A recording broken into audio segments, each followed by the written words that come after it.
Indonesia. Salam sehat selalu ya Bapak Ibu. Salam sehat juga. Apakah suara saya terdengar cukup jelas Bapak Ibu? Jelas, Kak. Jelas, sangat jelas. Oh iya, terima kasih. Saya harap sekalipun sekarang ini sudah malam ya, sudah jam 7 malam, tapi kita tetap semangat ya. Saya sangat sebelum saya memulai sharing materi, saya sangat bangga sekali ya bahwa Bapak Ibu, para penggiat anak ya, yang bergerak di dunia pendidikan ini benar-benar bersemangat ya meluangkan waktu untuk bisa join di webinar ini. Dan tanpa berlama-lama lagi, saya akan segera share materi yang ingin saya bagikan pada malam hari ini. Saya akan share screen saya.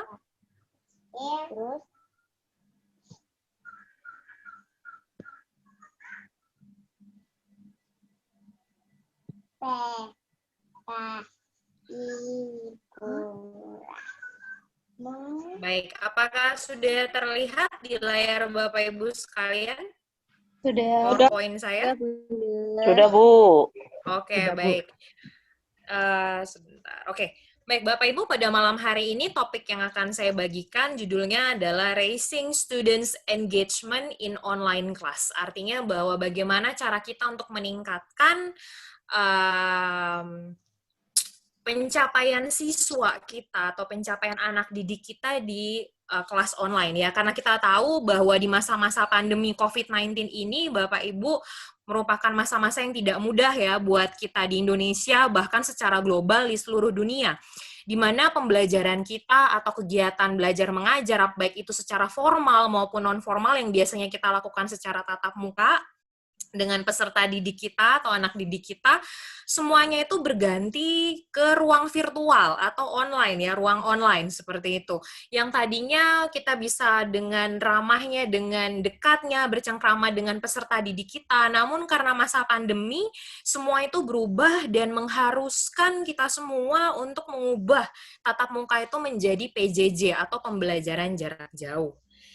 Nah, saya tidak mau usah berkenalan lagi ya Bapak Ibu ya. Tadi sepertinya di awal baik Kak Nono maupun MC juga sudah cukup banyak memperkenalkan saya. Saya akan langsung saja ke topik kita. Bapak Ibu ada satu kutipan yang saya ambil untuk memulai sharing saya pada malam hari ini yang berkata bahwa technology will never replace great teachers, but technology in the hand of great teachers is transformational. Artinya apa dalam bahasa kita, bahasa Indonesia, bahwa teknologi itu tidak akan pernah menggantikan posisi dari seorang guru yang hebat atau seorang pendidik yang hebat. Tetapi teknologi di tangan seorang guru yang hebat atau teknologi di tangan seorang pendidik yang hebat itu justru akan membawa satu transformasional atau akan membawa satu perubahan yang luar biasa bagi dunia pendidikan kita. Karena Bapak Ibu saya tahu bahwa di masa-masa PJJ atau pembelajaran jarak jauh ya, online learning ini, online class ini, ada banyak juga kekhawatiran yang muncul dari rekan-rekan pendidik kita di Indonesia ya. Baik itu guru, baik itu dosen, baik itu mungkin guru dalam hal ini apakah itu guru di institusi yang formal ataupun informal dalam artian misalnya guru les ya. Banyak yang merasa quote and quote itu terancam Bapak Ibu. Terancam kenapa? Terancam, wah jangan-jangan posisi saya ini sudah tergantikan nih dengan teknologi. Ya, karena kan semua serba lewat Zoom, serba lewat Google Class. Jangan-jangan sebenarnya suatu saat nanti bisa-bisa tempat kerja saya ini mengganti saya karena mungkin saya juga sudah berusia atau ada alasan lain dan mengganti saya, semuanya serba teknologi. Dan malam ini saya ingin membagikan satu quotes yang baik sekali ya, kutipan yang bagus sekali buat kita semua dari George Course yang mengatakan bahwa teknologi itu tidak akan pernah menggantikan posisi kita Bapak Ibu. Apapun yang terjadi, secanggih-canggih apapun teknologi itu dirancang, itu tidak akan pernah bisa menggantikan posisi kita sebagai guru yang hebat. Ya. Oke, saya lanjutkan. Nah, namun di tengah-tengah pembelajaran jarak jauh atau di tengah-tengah kondisi online kelas seperti ini, saya yakin bahwa secara jujur kita semua akan sepakat ya Bapak Ibu ya, bahwa hal ini bukan suatu hal yang mudah atau justru hal ini menimbulkan satu tantangan baru untuk kita semua di dunia pendidikan. Kenapa hal ini menjadi sesuatu tantangan ya? Baik, dan saya yakin ini bukan cuma dihadapi oleh kita begitu ya. Kalau kita boleh jujur, saya sering sekali tuh kadang bertanya ke mahasiswa saya karena kebetulan sekarang saya bekerja di UPH sebagai dosen. Saya sering tanya ke mahasiswa saya, kalau boleh jujur Bapak Ibu, para saya yakin peserta didik kita pun akan sepakat bahwa, aduh, saya sudah bosan nih, ya stay at home, belajar di rumah, bosan, pengen kembali ke sekolah, saya ingin balik ke sekolah, saya ingin balik ke kampus, ketemu dengan teman-teman. Ya, jadi begitu banyak pergumulan yang terjadi. Nah, kenapa hal itu bisa terjadi? Di sini ada beberapa di sini ada beberapa faktor yang saya tulis ya, beberapa hal yang saya tuliskan. Yang pertama, di online kelas seperti ini, Bapak Ibu, terkadang siswa-siswi itu kesulitan mengetahui waktu yang tepat untuk menyampaikan pendapat. Ya, artinya apa? Ini yang saya hadapi atau yang saya alami secara langsung ya di UPH ketika kita dari tatap muka di kelas kemudian berganti ke online learning, full pembelajaran jarak jauh. Bapak Ibu, terkadang ketika saya sudah selesai jam kerja ya, karena kami di UPH itu jam kerja dosen normally adalah dari jam 7 pagi sampai jam 4 sore. Nah, artinya bahwa di hari biasa sebelum corona itu muncul, sebelum COVID-19 ini eksis di Indonesia, itu dari jam 7 sampai jam 4 pasti semua kegiatan belajar, mengajar, kegiatan konsultasi, bimbingan dengan mahasiswa itu pasti selesai. Jam 4 teng itu sudah selesai, gitu ya. Karena saya juga memang cukup tegas dalam hal ini, karena saya juga sering menasihati mahasiswa saya bahwa kami, para pendidik pun butuh waktu personal, artinya dengan entah itu dengan keluarga kita begitu ya, kan nggak mungkin kita kerja dari jam 7 pagi sampai jam 10 malam itu nonstop ngurusin mahasiswa atau kita ngurusin siswa kita terus kan Bapak Ibu ya. Nah, tetapi pada saat PJJ ini Bapak Ibu, terus terang bahkan sampai jam 2 pagi itu masih saja ada mahasiswa saya atau mahasiswi saya itu chatting saya di WhatsApp Bapak Ibu. Ya, terus terang saya sudah ada di dunia mimpi itu jam segitu. Saya juga nggak pantengin HP saya 24 jam begitu kan. Tapi nanti keesokan paginya ketika saya bangun bersiap-siap untuk kerja, work from home ya, nanti saya cek itu kan kalau di WhatsApp pasti ada notifikasinya ya Bapak Ibu kapan pesan itu masuk ke handphone kita begitu. Dan saya lihat itu jam 2 pagi, jam 12 malam begitu ya. Nah, jadi siswa kita itu mulai mengalami kebingungan. Jadi mungkin dipikirnya ya udah kapan saja saya ingin bertanya, ya udah saya langsung aja chat dosen saya atau chat guru saya begitu ya. Tanpa melihat jam kerjanya jam berapa, tapi dengan online learning ini seakan-akan kapan saja saya bolehlah nanya ke guru saya atau ke dosen saya.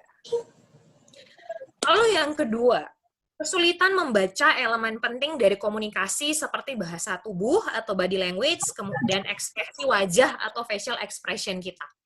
Kita tidak bisa pungkiri Bapak Ibu bahwa dengan Zoom seperti ini, ya, Bapak Ibu pasti hanya bisa melihat saya itu kalau foto tuh kayak pas foto kali ya Bapak Ibu ya. Hanya berapa nih, ukuran 3x4 kali ya. Jadi istilahnya hanya batas dari leher saya ke atas ini aja, wajah saya aja yang terlihat jelas. Tapi bagaimana dengan body language begitu? Artinya ada banyak keterbatasan. Begitupun dengan siswa kita. Mereka cukup sulit melihat sebenarnya guru saya ini atau pembimbing les saya ini lagi senang atau dia sedang marah atau gimana nih dengan jawaban saya atau dengan PR yang sudah saya kerjakan atau tugas yang sudah saya kerjakan. Hal-hal seperti ini ya, keterbatasan seperti ini juga menjadi satu tantangan tersendiri. Kemudian yang ketiga, siswa pasif dalam diskusi karena tidak adanya motivasi yang selama ini didapatkan dari pertemuan pembelajaran tatap muka secara langsung. Ya. Saya tidak bisa pungkiri bahwa di awal-awal ketika kita mulai beralih ya, diumumkan secara resmi oleh Menteri Pendidikan kita Mas Nadiem ya, Mas Menteri mengatakan bahwa semua pembelajaran mulai itu dari PAUD sampai ke perguruan tinggi itu semuanya beralih ke pembelajaran jarak jauh atau ke online learning ini Bapak Ibu, itu menjadi satu challenge tersendiri, tantangan buat saya. Ya. Jangankan untuk memotivasi siswa atau mahasiswa saya, Bapak Ibu, saya sendiri di awal-awal masa pandemi ini, yang saya lakukan adalah saya harus memotivasi diri saya dulu nih. begitu.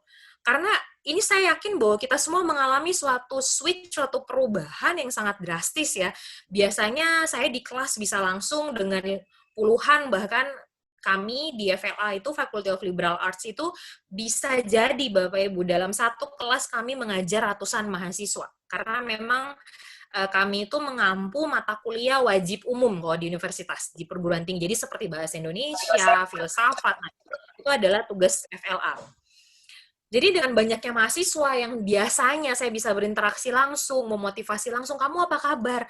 Gimana kok kalian agak lemes ya? Apa karena lagi ada banyak ujian ya? Nah, hal-hal seperti itu seakan-akan langsung tiba-tiba hilang begitu ya. Kenapa? Karena ketika online pun Bapak Ibu, tidak semua mahasiswa itu rajin mengaktifkan kameranya. Ya, cukup sering mereka justru menonaktifkan kameranya. Jadi istilahnya yang biasanya tatap muka itu tiba-tiba hilang. Ya. Nah, ini juga dialami oleh siswa. Siswa yang tadinya mungkin aktif jadi turun begitu semangatnya. Dan ini pun saya temukan di mahasiswa saya di UPH ya.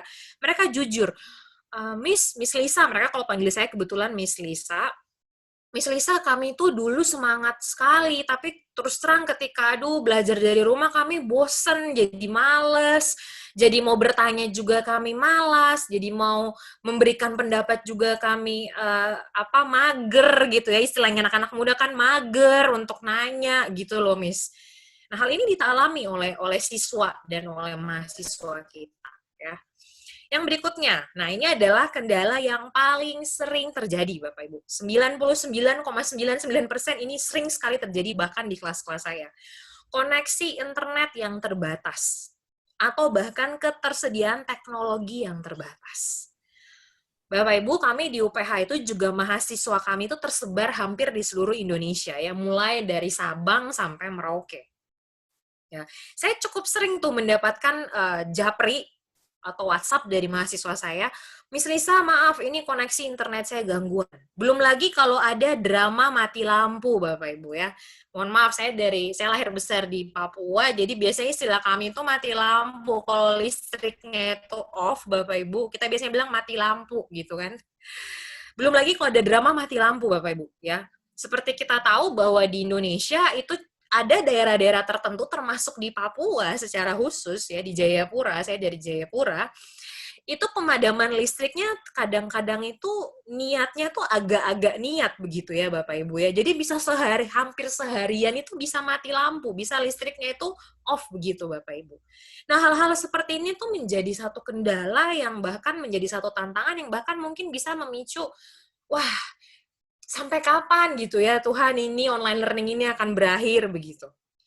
Lalu yang terakhir, dengan adanya PJJ di mana pembelajaran di kelas itu berubah ke dalam ruang virtual atau ruang online ya Bapak Ibu, yang terakhir yang menjadi tantangan adalah ada beragam distraksi atau ada macam-macam hal-hal yang bisa mendistract atau memecah konsentrasi siswa kita atau mahasiswa kita. Apakah itu game mungkin ya kan, apalagi sekarang kan mahasiswa kita, peserta didik, guru, kita semua kan juga dapat kuota gratis nih dari pemerintah begitu kan. Nah, itu ada banyak godaan tuh, apakah akan digunakan sebagaimana mestinya atau digunakan untuk yang lain seperti game, sosial media, dan lain-lain. Kemudian juga kondisi rumah atau keluarga itu juga mempengaruhi. Saya punya mahasiswa yang itu kebetulan dia punya adik bayi ya. Jadi sepanjang kelas begitu Bapak Ibu, dia jujur ke saya, aduh Miss, saya nggak bisa konsentrasi karena di rumah saya punya adik bayi, dan adik saya ini ya masih sering rewel begitu ya. Jadi dia bingung antara mau dengar suara dosennya atau mau dengar suara tangisan adiknya di rumah. Nah, hal-hal seperti ini adalah fakta atau realita yang terjadi selama pembelajaran jarak jauh ini berlangsung. Sehingga mereka mau konsentrasi juga sulit, bahkan mungkin mau menyelesaikan tugas, baru mau mengerjakan tugas, ada tuh mahasiswa saya, Bapak Ibu, Miss Lisa, mohon maaf, saya nanti sebentar akan join kelas di Zoom, tetapi nanti kondisinya saya sedang menemani mama saya belanja, karena nggak ada lagi yang bisa temenin mama saya belanja. Jadi saya minta izin, kamera saya akan saya nonaktifkan. Jadi seperti itu ya, sambil kuliah, sambil ke pasar, begitu kan, Bapak Ibu. Nah, hal seperti ini yang tidak bisa kita pungkiri menjadi tantangan tersendiri pada saat adanya pembelajaran jarak jauh ini, atau online class ini. Nah, oleh karena itu ada 3 hal penting yang perlu kita siapkan sebelum kita menyiapkan berbagai metode-metode pembelajaran. Ya. Yang pertama adalah membuat peraturan dan prosedur kelas online, Bapak Ibu. Jadi jangan kita berpikir bahwa, oh peraturan itu atau prosedur itu hanya berlaku ketika tatap muka saja atau di kelas saja. Tidak. Tetapi ketika online kelas pun yang namanya rules dan prosedur, aturan dan prosedur itu sangat justru jauh lebih penting. Karena kita tidak bertatap muka, maka setiap prosedur, misalnya prosedur pengumpulan tugas, apa yang harus siswa lakukan, ketika misalnya mereka akan join di Zoom, apakah mereka akan di waiting room dulu atau tidak. Nah, hal-hal seperti ini sangat penting untuk diberitahu. Lalu apakah kamera mereka harus diaktifkan, atau kamera mereka boleh dalam keadaan tidak aktif, tetapi dengan catatan ketika kita bertanya, sewaktu-waktu mereka bisa memberikan respon pada pertanyaan kita, begitu ya. Ini penting sekali Bapak Ibu adanya peraturan prosedur kelas online. Dan juga termasuk seperti yang tadi saya bilang di awal, kira-kira jam availability atau jam yang dosen atau guru itu bisa diajak diskusi atau ditanyakan tentang tugas atau pembelajaran itu kira-kira di jam berapa saja. Ya, itu perlu disampaikan ke siswa kita atau ke mahasiswa. Sehingga semuanya itu jelas. Sehingga seperti saya itu jangan lagi nanti jam 3, jam 2, jam 1, jam 4 pagi begitu sudah ada yang chat saya gitu ya mahasiswa.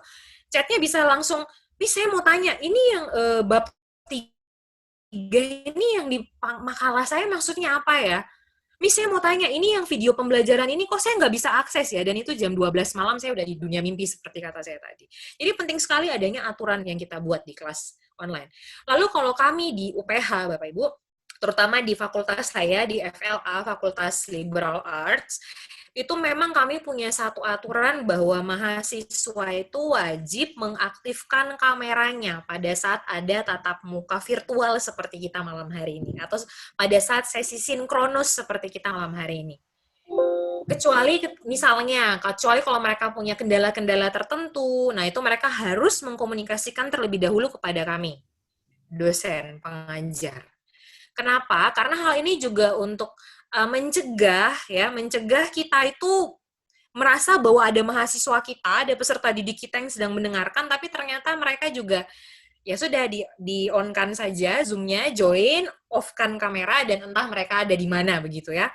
Karena ini pernah saya coba di kelas saya panggil, saya tanya berulang-ulang kali Bapak Ibu, no respon. Wah, ini mahasiswanya sudah entah ada di mana begitu ya. Namanya sih ada di Zoom saya, di layar Zoom saya, tapi mahasiswanya nggak tahu deh ada di mana. Itu penting sekali. Karena saya mengutip dari Harry Wong berkata bahwa guru yang efektif itu adalah mengatur atau bisa memanage kelasnya. Tetapi guru yang tidak efektif itu akan cenderung mendisiplinkan kelasnya. Mendisiplinkan itu mungkin secara sederhana bisa kita terjemahkan dalam bahasa sehari-hari. Kalau guru yang tidak efektif itu lebih ke pokoknya kalau ada yang melanggar langsung marah-marah. Kamu kok bisa begini? Kamu nanti saya kurangi nilainya ya. Dan ini juga ada terjadi di saya kalau sharing sama teman-teman guru saya yang dari guru TK maupun sampai SMA, saya juga punya banyak teman-teman penggiat di pendidikan. Nanti saya kurangi nilai ya. Kamu kalau nggak begini, nah ini kurang tepat ya Bapak Ibu ya. Oleh karena itu penting sekali kita bukannya mendisiplinkan kelas, tetapi kita memanage kelas kita. Kalaupun misalkan ada pelanggaran dari aturan dan prosedur yang kita buat, barulah di situ kita bisa mendisiplinkan. Tapi maksud saya begini, jangan tidak ada aturan, belum ada aturan yang disampaikan, belum ada prosedur yang disampaikan, tapi tiba-tiba kalau ada pelanggaran langsung nih, gurunya marah-marah, langsung potong nilai, kurangi nilai. Nah, ini jangan sampai terjadi ya, Bapak Ibu. Kemudian yang kedua, hal penting kedua adalah bagaimana kita bisa membuka diri untuk komunikasi dengan siswa kita. Saya yakin Bapak Ibu pasti sangat familiar dengan ini, senyum, sapa, kemudian menanyakan kabar siswa kita, dan juga membalas pesan ya. Karena Bapak Ibu, nah saya mungkin ke yang terakhir dulu nih, membalas pesan. Ini sangat penting sekali. Saya pernah sewaktu-waktu ada mahasiswa yang japri bertanya tentang tugas, mau konsultasi tugas, tapi namanya di WhatsApp, kebetulan itu di WhatsApp ya Bapak Ibu, dia bertanya di luar jam kelas. Jadi jam kelas sudah selesai, kemudian dia bertanya, itu kalau japri kan kemungkinan chatnya tenggelam ya, itu sangat besar ya Bapak Ibu ya peluangnya. Jadi sudah ketindih sama banyak chat-chat yang lain. Jadi singkat cerita saya nggak sempat nih, saya belum balas chatnya begitu. Kemudian dia langsung bicara di WhatsApp grup. Jadi kami ada WhatsApp grup kelas. Itu dia langsung bilang, Miss Lisa, mohon maaf, saya mahasiswa atas nama sekian, nama ini, begitu, NIM saya sekian-sekian. Miss Lisa, saya mau bertanya, apakah saya ada salah ke Miss Lisa? Apakah Miss Lisa marah ke saya, sampai-sampai kok chat saya tuh nggak dibalas, saya bertanya tentang tugas.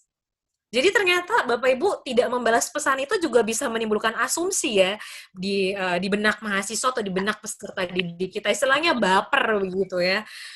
Lalu disitulah saya jelaskan, oh kenapa saya kok nggak balas, bukan saya marah, bukan dia berbuat salah, bukan saya menghukum dia, tetapi memang murni karena chatnya itu tenggelam begitu. Kemudian menanyakan kabar mereka, kemudian menyapa mereka, senyum pada saat kita sedang Zoom begitu ya Bapak Ibu, sekalipun mungkin kita juga sedang bergumul dengan pergumulan pribadi kita atau pergumulan keluarga, tapi sebisa mungkin di masa-masa PJJ ini Bapak Ibu, pembelajaran jarak jauh, kita tetap bisa senyum, bisa menunjukkan semangat kita di depan siswa-siswi atau mahasiswa kita di kelas. Sehingga mereka merasa, oh iya ya, dosen saya atau guru saya aja tetap semangat, maupun baik di kelas maupun di Zoom, di Teams, di Google Classroom, dia tetap menunjukkan semangat yang sama. Itu secara sadar maupun tidak sadar, secara langsung maupun tidak langsung, Bapak Ibu, itu akan merangsang mahasiswa kita, menstimulus mereka, menstimulus siswa kita untuk bisa punya semangat juga begitu. Seperti kita. Ya. Nah, kemudian ini yang paling penting yang terakhir, memahami dan mengingat bahwa tanpa attachment, maka akan sulit untuk mencapai engagement dari siswa-siswi kita di kelas. Apa itu maksudnya attachment ya? Artinya begini Bapak Ibu, tanpa ketertarikan atau tanpa suatu kelekatan dengan kita sebagai guru, sebagai sosok pembimbing belajarnya atau sebagai dosen, tanpa ada attachment itu, tanpa ketertarikan itu, maka pencapaian terhadap topik atau materi yang kita sampaikan itu akan sulit, begitu Bapak Ibu. Ya, karena saya yakin sekali bahwa, mungkin Bapak Ibu pernah mendengar ini ya, bahwa pernah mendengar istilah ini tidak Bapak Ibu? Kalau ada satu siswa yang sudah benci sama gurunya, itu mau diajarkan pakai metode, mau 1000 metode juga pasti nggak masuk aja di kepalanya. Mungkin pernah dengar istilah-istilah seperti itu ya Bapak Ibu, atau kisah-kisah seperti itu, atau bahkan mungkin Bapak Ibu juga pernah mengalaminya begitu ya. Jadi memang penting sekali ada ketertarikan, ada satu ikatan secara psikis, sekalipun kita ini lewat virtual ya, pembelajaran jarak jauh antara kita dengan peserta didik kita. Sehingga mereka akan dengan sukarela, dengan senang, dengan satu antusias begitu ya. Mereka ingin memahami gitu. Wah, hari ini Bu Lisa mau ngajar apa lagi ya? Hari ini Bu Lisa akan share video apa lagi ya? Seperti itu ya Bapak Ibu. Oleh karena itu di kelas pertama saya Bapak Ibu, kita tahu lah pepatah, ada istilah yang mengatakan bahwa kesan pertama begitu menggoda. Selanjutnya terserah Anda begitu ya. Tapi kalau kita di dunia pendidikan selanjutnya jangan terserah-terserah juga begitu ya, harus tetap kita atur dan kita manage ya Bapak Ibu.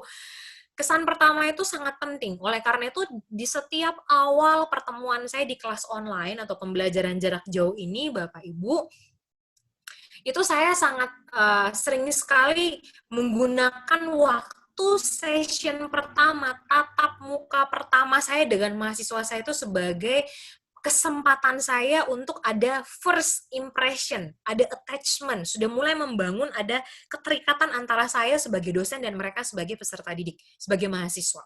Saya bisa selingi dengan candaan, begitu ya. Saya bisa tanya kabar mereka, gimana kalian, gitu ya. Udah bosan belum nih di rumah, begitu ya. Udah beli berapa banyak boba nih selama stay at home gitu kan. Nah, hal-hal seperti ini, hal-hal perbincangan ringan seperti ini akan mulai membangun satu ketertarikan peserta didik kita gitu. Tapi kalau misalnya saya masuk pertemuan pertama saya harap semuanya serius ya. Jangan sekali-kali kalian menyanyikan kuota internet saya sebagai dosen. Saya tidak mau wasting kuota, buang-buang kuota. Waduh, Bapak Ibu. Itu tadi contoh ya. Kalau sudah seperti itu juga mahasiswa udah, wah, atau peserta didik kita juga udah takut mungkin ya, apalagi anak SD, anak TK gitu kan, udah, aduh kok gurunya nggak asik gitu kan, kok dosennya nggak asik, kok dosennya killer gitu kan. Nah, hal seperti ini penting sekali untuk kita ingat. Baik, saya lanjut. Bapak Ibu, secara umum ya, secara garis besar ada dua jenis strategi pembelajaran jarak jauh atau dua jenis strategi pembelajaran online. Yang pertama adalah sinkronus, kemudian yang kedua adalah asinkronus. Mungkin saya simpan dulu yang asinkronus. Sinkronus itu adalah strategi pembelajaran, sebentar Bapak Ibu. Sinkronus itu adalah strategi pembelajaran jarak jauh yang dilakukan secara real time, atau seperti yang sekarang kita sedang lakukan ini ya Bapak Ibu ya. Ini adalah namanya sinkronus nih, lewat Zoom begitu. Kita akan beritahu, kita akan ketemu di jam 7 malam sampai jam 8.30 malam begitu. Ini masuk dalam kategori sinkronus. Jadi ada interaksi antara guru dan siswa atau bahkan antara siswa dan siswa dalam waktu dan ruang online yang spesifik begitu. Nah, contohnya video conferencing, kemudian teleconferencing juga bisa, atau live chatting, live streaming, dan lain sebagainya. Itu yang sinkronus. Lalu yang kedua adalah asinkronus. Ya, asinkronus itu strategi pembelajaran jarak jauh yang dilakukan dengan cara guru menyediakan materi, forum diskusi, tugas, dan tes sebagai evaluasi yang dapat diselesaikan secara fleksibel. Jadi kalau tadi sinkronus itu adalah real time atau waktu yang sebenarnya kita tatap muka seperti ini. Nah, kalau asinkronus itu kebalikannya. Jadi istilahnya siswa itu bisa menyelesaikan tugas, siswa itu bisa mengunggah materi pembelajaran di waktu yang lebih fleksibel. Ya. Dengan due date yang telah ditetapkan oleh guru atau dosen. Nah, tentu saja sekalipun fleksibel, tapi harus tetap sesuai dengan due date-nya atau deadline-nya itu kapan, seperti itu ya. Oke, ada yang raise hand. Mungkin nanti ya untuk yang bertanya bisa disimpan dulu pertanyaannya karena nanti akan ada sesi tanya jawab setelah ini ya. Saya bisa lanjut dulu ke materi. Nah, kemudian asinkronus ini juga bisa dalam bentuk kita menyediakan modul pembelajaran, video materi pembelajaran, atau sosial media platform seperti Line, WhatsApp Group, begitu ya. Kemudian ada Google, nanti akan kita lihat di slide berikutnya, ada Google Classroom. Kalau kami di UPH itu menggunakan Moodle, juga menggunakan Microsoft Teams, seperti itu. Itu bisa lebih kepada aktivitas atau strategi pembelajaran jarak jauh yang disebut asinkronus. Nah, ini dia, ada aplikasi-aplikasi online apa saja nih yang bisa kita gunakan, begitu kan. Nah, ini tadi ada Google Suite for Education, ada Google Classroom, Google Meet, Google Doc, Google Sheet, Google Form, ya. Kemudian ada Moodle, ada Canva, ada Zoom, Microsoft Teams, Mentimeter, Kahoot, dan juga YouTube. Ini ada banyak sekali, Bapak-Ibu, aplikasi-aplikasi yang bisa nanti kita coba, ya. Saya tahu bahwa nanti setelah ini juga panitia akan share PowerPoint ini ya. Jadi kalau misalkan Bapak Ibu mau coba-coba untuk visit salah satu aplikasi atau platform online ini, bisa dicoba Bapak Ibu ya. Kalau kebetulan kami di UPH sendiri itu menggunakan Moodle, Zoom, Microsoft Teams, dan Kahoot juga YouTube gitu. Kahoot ini menarik Bapak Ibu karena di Kahoot itu kita bisa merancang atau menyiapkan games. Jadi quiz untuk siswa tapi dalam bentuk permainan dan ada seperti kompetisi begitu. Jadi seperti permainan Who Wants to be a Millionaire begitu Bapak Ibu. Dan ini seru sekali kalau dipraktekkan ke peserta didik ya. Karena jiwa kompetisi ini mereka kayak merasa main aja padahal tanpa sadar sebenarnya pertanyaan-pertanyaan itu adalah pertanyaan-pertanyaan dari materi pembelajaran atau topik yang kita sampaikan. Oke, saya lanjut dulu. Nah, ini dia. Di sinkronus itu tadi saya sudah jelaskan ya Bapak Ibu, jadi itu pembelajaran yang digunakan secara real time begitu. Nah, tapi Bapak Ibu yang harus kita ingat bahwa dalam sesi sinkronus atau ketika kita menggunakan strategi PJJ sinkronus Bapak Ibu, itu siswa juga akan mudah bosan atau cenderung boring atau cenderung mager tadi itu. Kalau metode yang kita pakai itu hanya satu arah atau ceramah satu arah gitu. Jadi karena ini juga kejadian ya Bapak Ibu, ada tipe-tipe pendidik yang mungkin masih bergumul juga kira-kira cara apa nih yang tepat untuk saya gunakan pada saat PJJ. Jadi ketika mengadakan sinkronus sesi Zoom seperti ini dengan peserta didiknya selama 2 jam ya, itu 2 jam itu ceramah aja Bapak Ibu satu arah. Wah, ini dijamin 100% pasti peserta didiknya bosannya itu luar biasa begitu ya. Jadi hanya ceramah satu arah tanpa mengizinkan adanya interaksi. Nah, ini juga jangan sampai terjadi begitu. Jadi harus diingat bahwa sinkronus ini baik ya. Namun siswa kita atau peserta didik kita itu sangat mengharapkan adanya sesi sinkronus yang interaktif. Apalagi kita kan sudah tidak tatap muka, kita hanya di ruang online, maka sangat penting kita bisa merancang suatu metode pembelajaran yang interaktif. Nah, kalau di Zoom itu, di Google Meet, Zoom, dan juga Microsoft Teams, itu kita bisa buat breakout rooms. Ya. Bisa dibagi dalam kelompok-kelompok diskusi. Dalam kelompok-kelompok diskusi. Pokoknya aku praktekin lah. Kemudian dari kelompok-kelompok diskusi itu nanti mereka bisa mendiskusikan misalnya pertanyaan yang kita berikan kepada mereka begitu ya. Atau misalnya ada satu tugas apa begitu mereka bisa diskusi itu. Kalau saya sih biasanya memberikan pertanyaan Bapak Ibu. Nah, dari pertanyaan itu mereka akan diskusikan tuh di breakout rooms dan kita bisa visit breakout rooms mereka untuk memastikan juga nih, kira-kira mereka benar-benar diskusi pertanyaannya nggak ya, diskusi topiknya tidak ya, atau jangan-jangan malah mereka diskusi hal yang lain begitu, diskusi film misalnya yang mereka tonton semalam, nah itu juga jangan sampai. Kemudian yang kedua, dating pair share. Di sini adalah meminta siswa untuk mempresentasikan hasil diskusi. Ya, jadi ini lewat sesi sinkronus. Jadi kita berikan mereka tugas, presentasi dalam kelompok ataupun individu, dan kita beritahu Bapak Ibu waktunya sekian menit ya per kelompok, begitu. Jangan sampai kita tidak memberikan satu arahan yang jelas atau guideline tugas yang jelas, kemudian satu kelompok itu bisa presentasi sampai 45 menit, atau bahkan bisa bablas begitu ya waktunya, itu juga jangan sampai. Jadi, think pair share ini adalah kita meminta mahasiswa atau siswa kita untuk mempresentasikan hasil diskusinya di Zoom atau Teams tadi, atau Google Meet.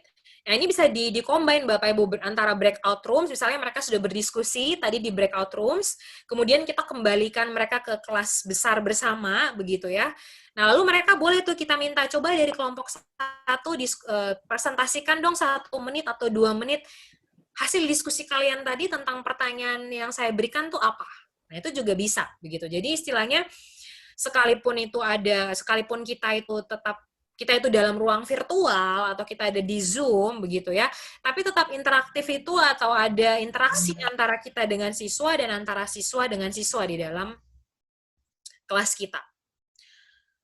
Kemudian yang ketiga itu ada virtual gallery walks. Artinya siswa memberikan feedback. Nah, kalau ini adalah kita memberikan project begitu kepada siswa. Kita memberikan project kepada mahasiswa, kemudian nanti mereka bisa saling menilai Bapak Ibu project mereka. Begitu. Misalnya saya meminta mereka membuat timeline, mind map begitu, mind map dan juga poster ya, e-poster. Nah, di situ mereka akan kumpulkan, lalu mereka akan tampilkan, dan nanti mereka akan saling memberikan feedback nih satu sama lain. Mereka akan diberikan kesempatan memilih, kira-kira menurut mereka yang mana nih yang terbaik, begitu. Jadi ketika proyek ini diberikan, Bapak Ibu, karena mereka tahu, ini juga akan memicu atau memotivasi siswa atau mahasiswa kita itu untuk memberikan yang terbaik, begitu ya. Karena dia kan tahu, wah, nanti tugas saya ini akan ditampilkan nih, poster saya ini akan dilihat nih. Maka saya harus, terus nanti teman-teman juga akan berikan feedback, akan berikan komentar teman-teman kelas saya, begitu. Saya harus buat yang terbaik nih, gitu. Nah, ini juga bisa kita gunakan bisa kita pakai pada saat melakukan sesi sinkronus. Jadi dilihat bersama, kemudian mereka memberikan feedback, dan tentu saja di bawah arahan dan di bawah pengawasan kita sebagai guru ataupun dosen di kelas mereka. Yang terakhir ini berbagi gambar atau pendapat lewat nearpod.com. Kemudian kita juga bisa memberikan kuis, tadi seperti saya katakan di sebelumnya, berupa games atau kompetisi ya, melalui kahoot.com. Ya, nanti ini ada banyak sekali, Bapak Ibu nanti bisa coba ya. Begitu banyak aplikasi-aplikasi online dan itu juga gratis. Bapak Ibu ada yang gratis, ada yang berbayar, tapi yang saya share ini rata-rata kita bisa pakai for free tanpa harus bayar juga bisa begitu ya. Jadi kita bisa coba. Nah, maksudnya Bapak Ibu nanti bisa coba juga. Berikutnya,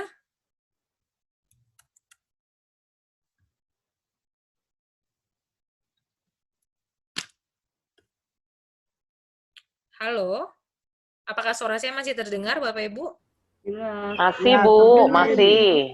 Soalnya ada kendala teknis soalnya ini. Karena tadi sempat macet PowerPoint saya ya. Jadi saya pikir apa saya sudah hilang begitu kan internet connection saya. Masih Nah, yang jelas. kedua itu adalah asinkronus. Nah, asinkronus ini ya kita juga bisa menggunakan Google Classroom ataupun Microsoft Teams, dan juga kalau kami di UPH itu yang kami gunakan itu Moodle, Bapak Ibu.